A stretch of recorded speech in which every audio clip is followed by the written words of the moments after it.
Second part of the presentation I told you was the customer journey.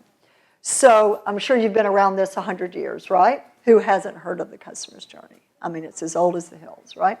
Why is it different now, would you say, than it used to be? It doesn't start when they walk in the door of your business. It may start long before they even get to the door of your business. That's right. And before they get to the door of your business. That's right.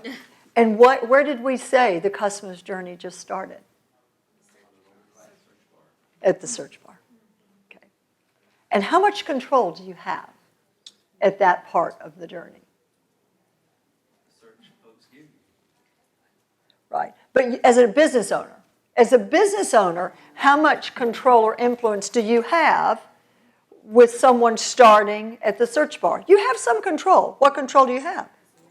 You can SEO out the Yahoo, and you can buy a bunch of ads, SEM, right? So you have some control, but do you have enough money to do that, would be the question. It's a lot. It's very expensive. It's very tricky. It's time-consuming and expensive. Time is money, right? So that is the first part of the customer journey, and that never was, right?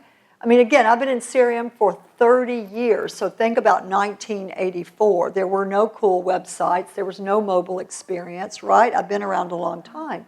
The customer journey started when there was some kind of interaction, right? That's really, in a store, it's not like there weren't any websites, but that was way before the web, the web was really a living organism, if you will. So, first part of the new customer journey is discovery. That's very, very important. So you have to get in the beginner consumer's mind. When you are packaging and pricing your products or services, you have to imagine the problems that the consumer might be trying to solve to find you. Now, this is a tricky piece of the puzzle, right? It's just not about your logo and the colors and how cleverly it's put together. In fact, it has not a damn thing to do with that.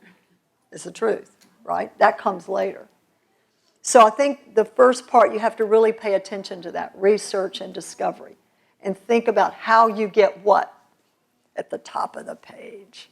How does your content, if not your website, somehow appear high in search results?